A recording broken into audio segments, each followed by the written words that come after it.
Les damos la bienvenida a la clase 7. Esta es la primera clase en la unidad 3. Con el conocimiento que ya han adquirido respecto al arte, su conceptualización y el desarrollo de la idea de obra de arte, y el marco teórico decolonial que les proporcionaron los autores y las autoras vistes en las unidades 1 y 2, nos encontramos en condiciones de encarar un conjunto de prácticas artísticas específico, contemporáneo, comunitario y político, las prácticas artísticas activistas. Estas prácticas se han desarrollado desde el siglo XX en diferentes regiones y apuntan al cuestionamiento del mercado del arte, entre otros factores del status quo social. En esta clase apuntamos a conocer ciertos ejes de la trayectoria histórica de estas prácticas, tanto desde la praxis artística como desde su contextualización social. Por un lado, trabajaremos con el texto de Visitación Ortega Centella, en donde se caracteriza un nuevo tipo de hacer artístico vinculado a lo comunitario y a lo político, denominado artivismo. Recorriendo diferentes experiencias de artivismos internacionales, la autora señala ciertas características generales de este tipo de prácticas. Por otro lado, tomaremos la propuesta de la historiadora del arte argentina, Ana Longoni, quien realiza una historización de los activismos artísticos en Argentina. Este texto nos permitirá tomar dimensión histórica de este fenómeno y de sus implicaciones contemporáneas.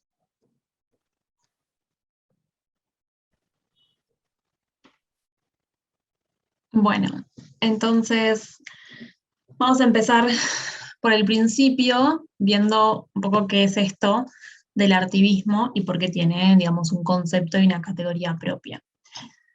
Las obras de arte, de artivismo, la podríamos definir como experiencias, obras, prácticas híbridas que van a estar combinando en sí mismos elementos del mundo del arte y del mundo de la política, ¿no? Del mundo del hacer político y del mundo del hacer artístico, y van a estar en su mayoría centradas en la idea de la organización comunitaria, con un objetivo que es el de impulsar determinados cambios sociales, políticos, culturales. Entonces, lo que toman las prácticas o las experiencias de artivismo es el, digamos, valor utópico, si se quiere, tanto de la práctica política como la práctica del artista para operar y accionar sobre el mundo real material de las sociedades.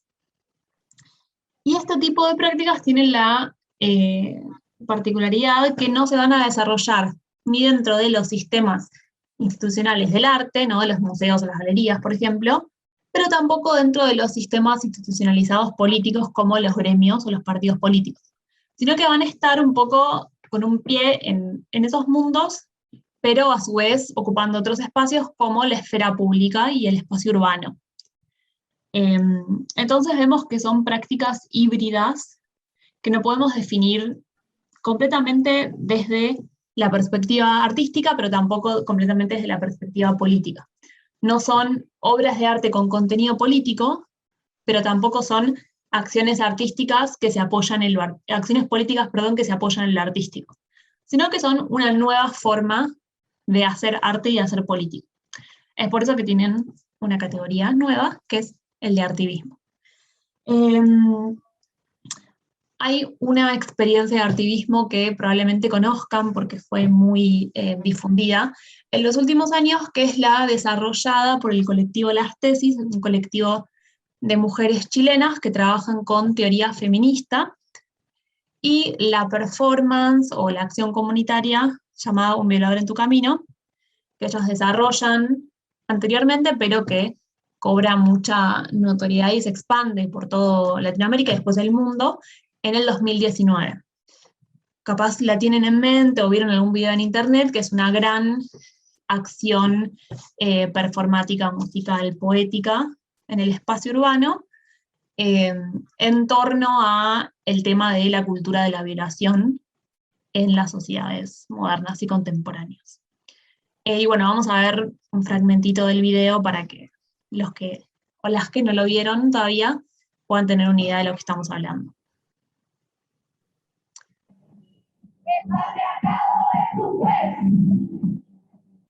Que nos juzga por la castigo, es la violencia que no ves. El patriarcado es un juez que nos juzga por nacer. Y nuestro castigo es la violencia que ya ves. El femicidio. Inmunidad para el asesino. Es la desaparición. Es la violación. Y la culpa no era mía, ni dónde estaba, ni cómo decía. Y la culpa no era mía, ni dónde estaba, ni cómo decía. Y la culpa no era mía, ni dónde estaba, ni cómo decía. Y la culpa no era mía, ni dónde estaba, ni cómo decía. El violador era tú. El violador es tú.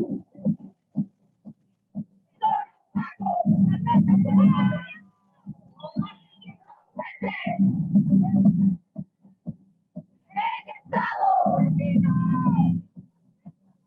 presidente, el Estado opresor es un macho violado. El Estado opresor es un macho violado. El violador. Bueno, algo para rescatar, digamos, de esta experiencia es el valor justamente colectivo y comunitario, porque esta performance se replicó en muchísimas ciudades, manifestaciones, movilizaciones de diferentes partes del mundo, más allá de la propuesta de las artistas, es decir, los movimientos activistas la tomaron y la desarrollaron más allá de la dirección, si se quiere, del colectivo artístico que lo creó. Y esto tiene que ver con una caracterización que se hace en el texto de Artivismo respecto a este tipo de experiencias, que tiene que ver con dos modos, si se quiere, de hacer prácticas artivistas. Un modo que ellos denominan como clásico, en el cual el artista transmite un mensaje político. Ahí va, tiene vida propia. Perdón, soy un problema técnico. Y otro modo, que no es el clásico, sino que tiene que ver con ofrecer herramientas o instancias a una comunidad, a un colectivo, a un cierto grupo social, para desarrollar experiencias artísticas políticas propias. No es el artista que baja un mensaje político, sino la creación de un mensaje de forma colectiva y comunitaria. Y digamos, cuando nosotros pensamos de dónde o cómo emergen estas prácticas artivistas, tenemos que considerar ciertos antecedentes dentro de la historia del arte contemporáneo, que son prácticas y formas de crear obra que justamente lo que van a hacer es desarticular esa concepción de la obra de arte más tradicional que vimos en las primeras clases, la clase 1 y la clase 2, ¿no? Como ese concepto de obra de arte que trabajamos al principio. Entonces tenemos prácticas como por ejemplo el arte de acción, en el cual el objeto, la obra de arte como objeto deja de existir, y el arte se transforma en justamente una acción, ¿no? Un proceso en el cual, ya sea artistas o actores o espectadores, la comunidad del público, participa de una cierta acción que consiste en sí misma en la obra de arte. Es decir, la obra de arte ya no es más un objeto, sino que es un proceso, muchas veces colectivo. ¿No? Eso es lo que se denomina performance, happening, o, más en español, arte de acción. Un ejemplo muy claro de ese tipo de obras es la que les pusimos en el Power de Nicolás García Uriburu, un artista argentino, que a partir de los 60 empieza a hacer una serie de acciones en el medio ambiente, trabajando con la idea de la contaminación y la destrucción de los ambientes naturales, ¿no? Entonces, él trabaja con lo que denominó las coloraciones. Acá vemos unas fotos de la coloración del Canal de Venecia, que consistía en tirar en los ríos, lagos, cuerpos de agua, unos ciertos químicos que reaccionan frente a la contaminación, frente a ciertos elementos que son contaminantes en el agua. Y esa reacción hace que se tiña el agua de verde. Entonces, cuanto más estaba contaminada el agua que el artista intervenía, más verde se ponía, ¿no? Para un poco visibilizar entonces con esta acción los daños sobre ese ambiente determinado. Lo hizo en Venecia, pero también lo hizo en el Río de la Plata y en otros lugares. Acá la obra de arte no es ni el río ni es el color, sino que es la acción y es el proceso en el cual el artista desarrolla, en este caso, esta coloración. Entonces nos alejamos de esta obra tradicional, que era una pintura, una escultura, un dibujo, y ya tenemos algo un poco más indefinido, que implica el accionar de los artistas o los sujetos, porque además está acompañado por otras personas. Dentro de las obras o el tipo de obra que va a influenciar de alguna forma el artivismo, tenemos lo que se conoce como el objetualismo, el neo-objetualismo, que es cuando la obra de arte objetual tradicional, es decir, los géneros pintura, escultura, grabado, dibujos, se reemplazan por objetos cotidianos comunes y corrientes. Capaz conocen, porque son circulan bastante, los colchones de Marta Minujín, la artista argentina, que reemplaza la escultura, reemplaza el lienzo de la pintura por colchones, que va a intervenir, en este caso con pintura acrílica. Entonces, nuevamente, nos alejamos de la obra de arte tradicional para insertar dentro del espacio del arte un objeto cotidiano, de la vida real, algo extraartístico dentro de la esfera del arte. Y otro de los antecedentes o experiencias que influyeron al tipo de artivismo que vamos a ver son los conceptualismos. Que bueno, es una disciplina, una forma de hacer arte muy amplia, pero básicamente lo que implica es que se deja de poner el foco en el objeto artístico, en la obra de arte, y se empieza a poner el foco en los conceptos, justamente. Y la idea que en la obra de arte es el concepto, es la idea, no el objeto resultante de esa idea. Entonces, por ejemplo, tenemos uno de los artistas más importantes dentro del conceptualismo argentino, es Víctor Gripo, que en esta obra Tiempo, pero en muchas otras obras, trabaja con la papa, no porque le interesa materialmente el vegetal, sino por todos los conceptos que trae aparejado ese objeto, ¿no? Entonces él va a trabajar con ciertas connotaciones que tiene ese vegetal para rescatar esos conceptos, esas ideas, más allá del objeto en sí.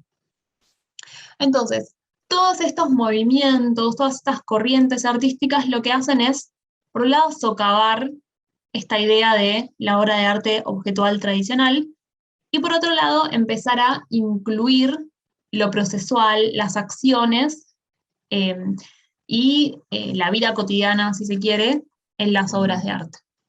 Y todo este proceso que se empieza a dar en los 60 y en los 70 es lo que va a culminar ya a fin de siglo y en el siglo XXI claramente, con las obras de activismo artístico o artivismo.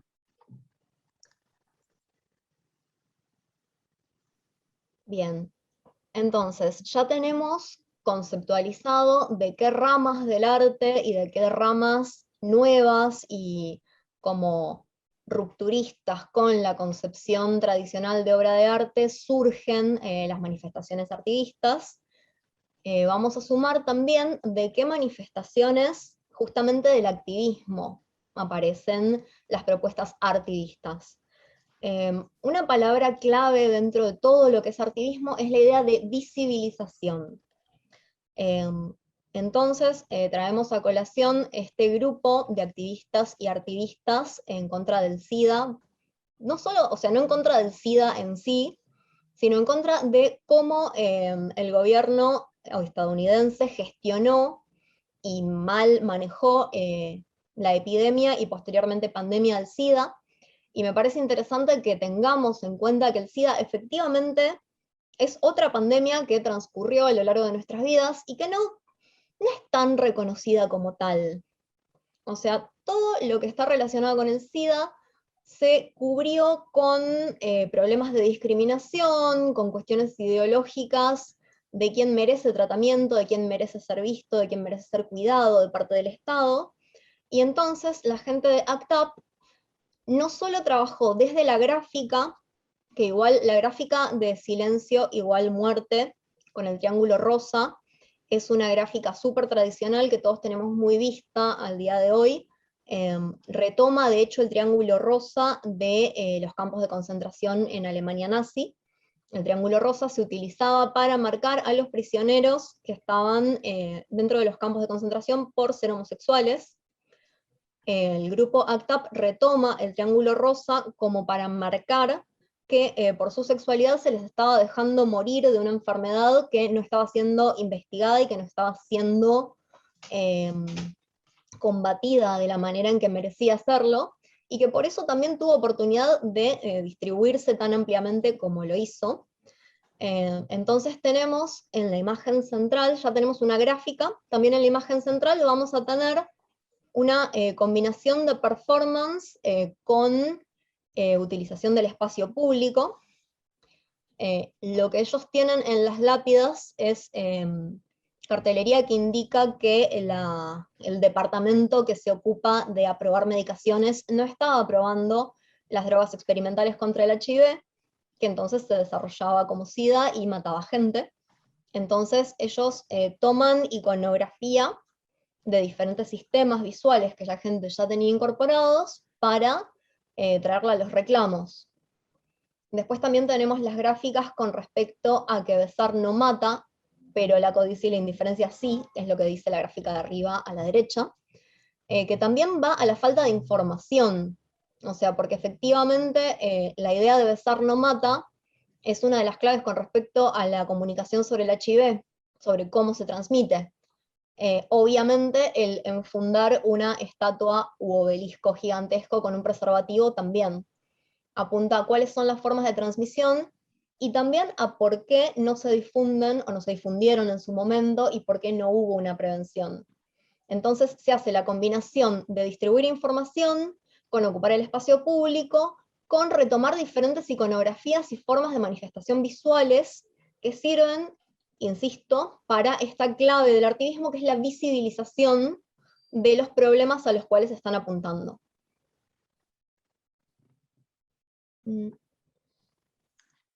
Bien, otra de las experiencias que menciona el texto es el de Guerrilla Girls, o las chicas guerrilla, si lo traducimos al español, que es un grupo de activistas, mujeres estadounidenses, que lo que van a trabajar es con la invisibilización de las mujeres en el arte, con la falta de oportunidades de las mujeres artistas en los circuitos oficiales artísticos, y al igual que veíamos las obras de recién, van a estar tomando, si quieren, modalidades propias de la acción política, ¿no? Entonces van a usar pancartas, volantes, intervenciones urbanas, que van a trabajar con esa forma de generar conciencia que tiene que ver, o viene de la política, del activismo político, pero dentro de códigos vinculados al arte, ¿no? Entonces van a trabajar, por ejemplo, con estadísticas, diciendo cuántas mujeres cuántas mujeres artistas forman parte de las colecciones de los museos o de las exposiciones de los museos, comparándolas con la cantidad de mujeres retratadas que aparecen en las obras, en los museos, obras obviamente hechas por hombres. Entonces, trabajando con toda esta serie de estadísticas y datos sobre la experiencia de las mujeres artistas en el sistema artístico, van a intentar visibilizar todas estas cuestiones y también denunciar, ¿no? Que es algo muy propio de la práctica política, de decir, bueno, tal galería, tal museo no expone mujeres, y digamos, llamándolos directamente, o sea, no sé, el Museo Metropolitano de Nueva York, ¿por qué no expones obras de mujeres? ¿Por qué no tenés en tu colección obras de artistas mujeres, o de artistas negras, o de artistas homosexuales, digamos, denunciando explícitamente a a esas instituciones, ¿no? Entonces acá tenemos esta combinación de ciertas formas de generar conciencia que vienen de la política, como les decíamos, los panfletos, los volantes, las pancartas, la ocupación del espacio público, junto a prácticas que tienen que ver más con la creación artística. Y, como decíamos, el eje puesto en la visibilización de un problema y la denuncia.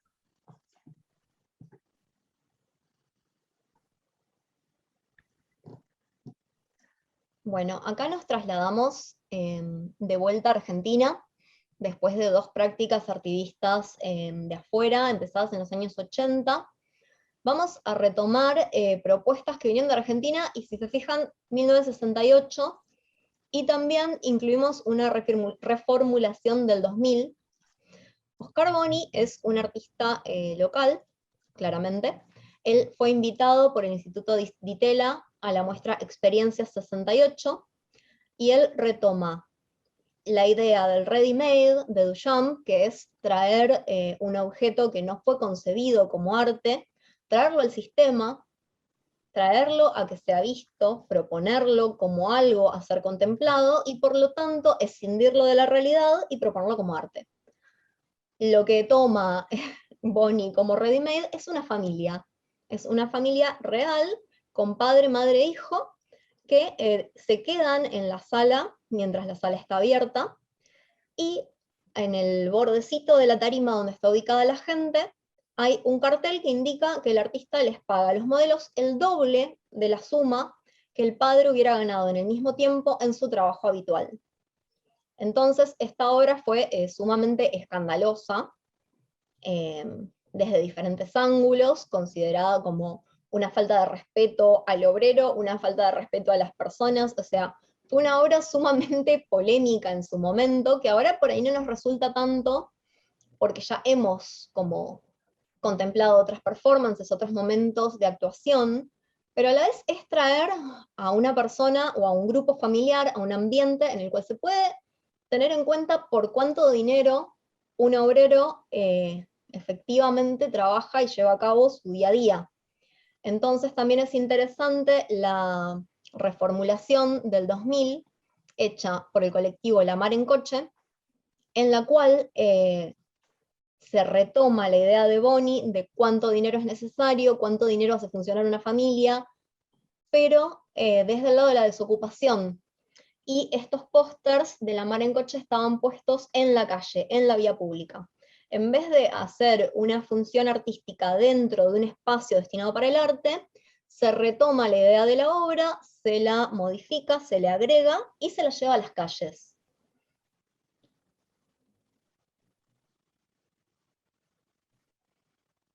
Bueno, por otro lado, cambiamos de artista, pero mantenemos el recurso de exhibición de seres humanos que no se identifican como artistas y por lo tanto terminan identificados por el público como obra. En el caso de Santiago Sierra es una obra del 99, tengamos en cuenta que la de Boni original era del 68, por lo tanto esta es mucho más cercana a la reformulación de La Mar en Coche. 8 personas remuneradas para permanecer en el interior de cajas de cartón. Santiago Sierra es un artista español, y él propone esta obra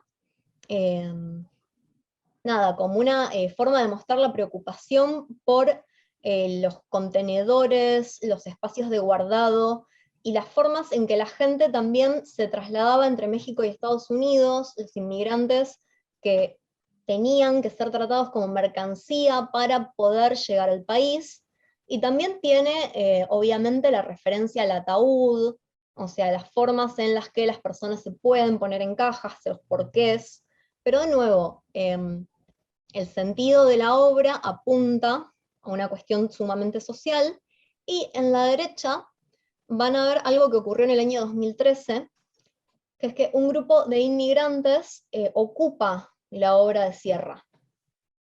Estas personas no fueron contratadas por el artista, sino que se propusieron porque su situación como refugiados estaba puesta en cuestión, por lo tanto no podían obtener un trabajo de manera legal en Alemania, que es donde se estaban quedando, y ellos se proponen como parte de esta obra también para visibilizar su propia situación, o sea, de la manera en que Sierra eligió retratar la situación de los migrantes entre México y Estados Unidos, estos migrantes de Libia hacia Alemania también, lo vieron como algo que resonaba con su situación actual, con más de 10 años de distancia, y decidieron sumarse y participar.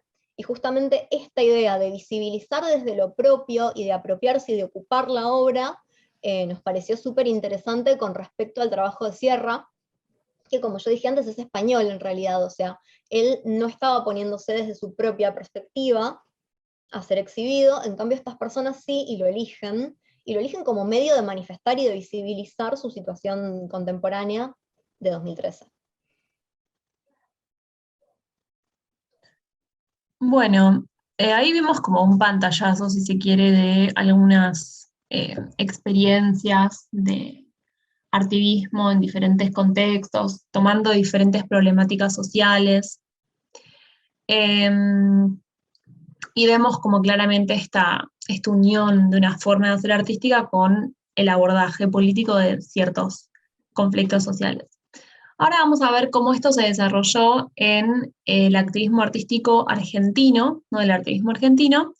Este desarrollo lo van a encontrar en el texto de Ana Longoni, en el cual ella desarrolla o identifica 3 coyunturas para el activismo artístico argentino, que consisten en 3 momentos de emergencia, proliferación y visibilidad de este tipo de prácticas.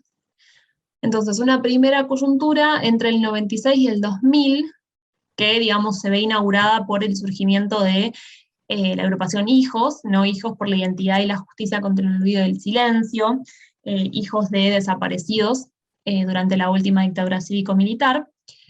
Y bueno, digamos, Hijos, el surgimiento de Hijos marca esta primer coyuntura porque junto a esta agrupación van a surgir una cantidad de grupos de artistas que van a estar realizando acciones callejeras y intervenciones en el espacio público vinculadas con denunciar, por un lado, los crímenes de lesa humanidad y, por otro lado, las políticas neoliberales del fin del siglo en la Argentina, ¿no? Entonces, Hijos lo que se propone es denunciar la impunidad de las leyes que no juzgaban a los dictadores y a los torturadores.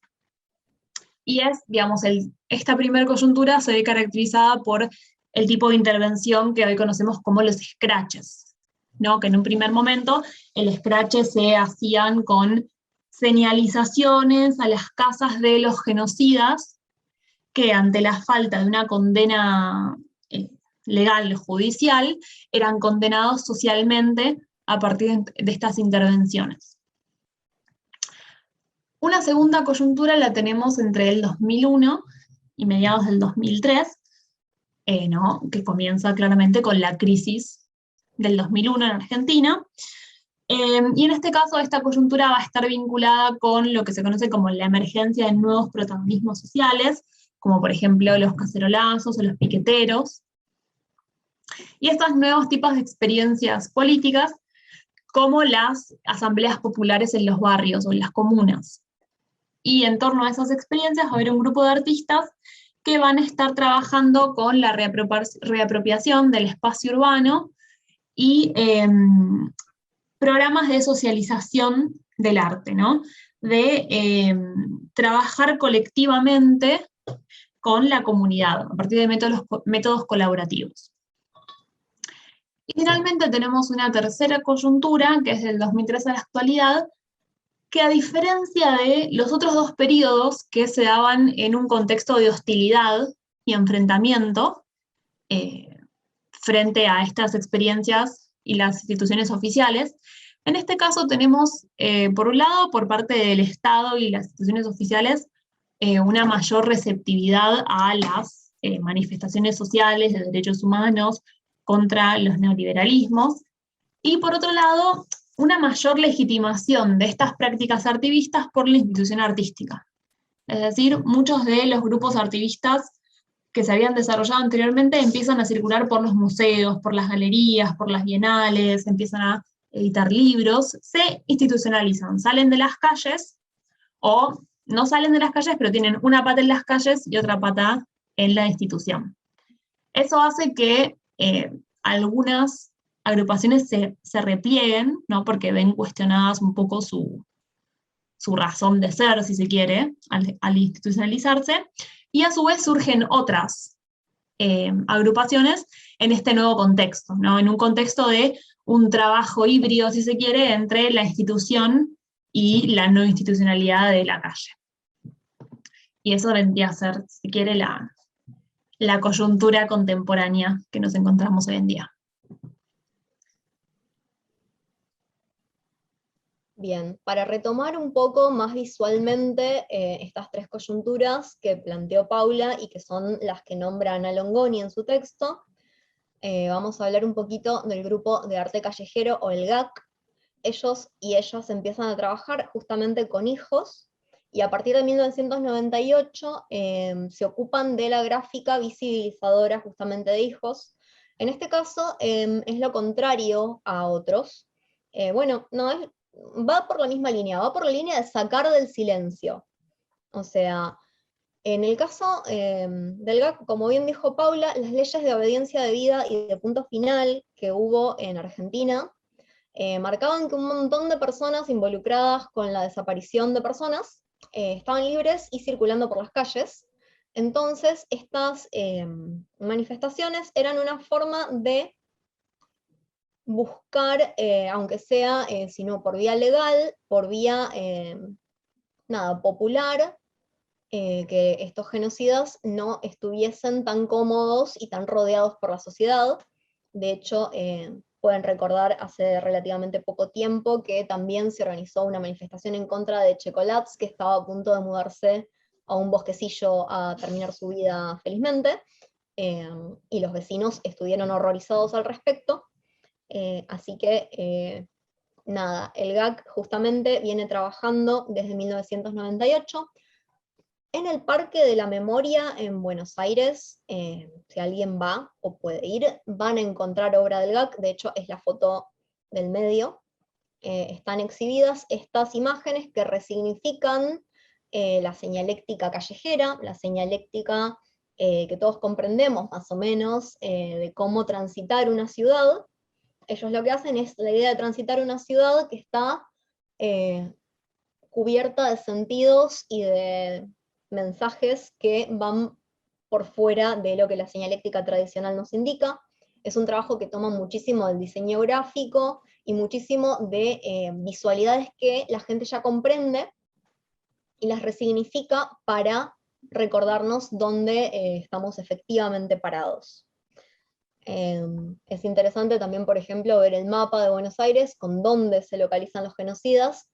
Esto justamente dentro de la lógica del Scratch es sumamente revolucionario, marcar dónde se estaban escondiendo estas personas, ya que la justicia no tenía una acción a tomar al respecto. Bueno, ya avanzando un poco a la segunda coyuntura, tenemos el ejemplo así paradigmático del Taller Popular de Serigrafía, del TPS, que bueno, es un taller que se fundó en el 2002 en la Asamblea Popular de San Telmo, ¿no? Entonces claramente está vinculado con estos modos de organización comunitarios, horizontales, barriales, que bueno, empiezan además de organizarse comunitariamente, empiezan a pensar cómo organizarse a partir de algo artístico, creativo. Y lo que, digamos, cómo empieza este taller, a partir de proponer un taller comunitario de serigrafía en las calles, estampando, bueno, papeles obviamente, pero remeras también. Y la idea era que ya sea en la asamblea o en una movilización, la gente llevara su propia remera o su propia gráfica para estampar, y además había ahí, bueno, una transmisión de conocimiento, ¿no? De cómo cómo funciona la serigrafía en términos de una técnica. Entonces acá tenemos esta idea del trabajo colectivo, el trabajo autogestivo, comunitario, y esta idea que habíamos visto al principio de cómo generar o propiciar instancias en las cuales se genera un espacio de comunicación de un mensaje político o de creación colectiva de un mensaje político, ¿no? Estos no son artistas que bajan un mensaje político, sino que en este taller comunitario se hace una creación colectiva y autogestiva. Y claramente se vincula con estos espacios de nuevos protagonismos sociales que mencionábamos en la segunda coyuntura, que se dan en el contexto muy específico de el 2001-2002, pero que el TPS sigue participando de las manifestaciones populares hasta el día de hoy. Entonces vemos acá como algo, que el GAC también son dos movimientos longevos, digamos. Y finalmente, dentro de la última coyuntura, que es la actual, tenemos al grupo Mujeres Públicas, que un poco representa este tipo de artismo que habíamos mencionado, que tiene una pata, digamos, en la calle y otra pata en los museos o en las galerías. Es un grupo de artistas mujeres que justamente van a tomar la problemática de la desigualdad, de la invisibilización, la violencia y la falta de oportunidades de las mujeres en la sociedad para hacer intervenciones urbanas a partir de la idea de la cartelería, ¿no? Entonces, ya sea participando de manifestaciones como la marcha de Ni Una Menos o el Día de la Mujer, el 8 de marzo, o a partir de intervenciones propias, van a ir empapelando la ciudad con consignas como: si el 8 de marzo es el Día de la Mujer, que pasa el resto del año. O, por ejemplo, un cuestionamiento hacia la heterosexualidad obligatoria que se postula socialmente, pero haciendo preguntas como transgresoras como: ¿es usted heterosexual? ¿Lo saben en su trabajo? ¿Teme que lo despidan? Ese tipo de preguntas, como dando vuelta a la lógica oficial respecto a la sexualidad. Pero también, si bien no trajimos ejemplos, también participan de exhibiciones en museos, en galerías nacionales e internacionales. O sea, acá vemos cómo el artismo contemporáneo tiene, digamos, como dos facetas, si se quiere. No pierde el trabajo más territorial y comunitario, pero tampoco rechaza completamente la institución, sino que se mantiene en ambos lados. Bueno, eso es más o menos un recorrido de la categoría de los artivismos, algunos ejemplos, y bueno, después pensar específicamente cómo se desarrolló en nuestro país. No sé si quieres agregar algo más. No, básicamente que están disponibles en el campus los dos textos sobre los que trabajamos en la clase. Hay algunos ejemplos más que por ahí les redondean las ideas. Y nos seguimos leyendo en el foro.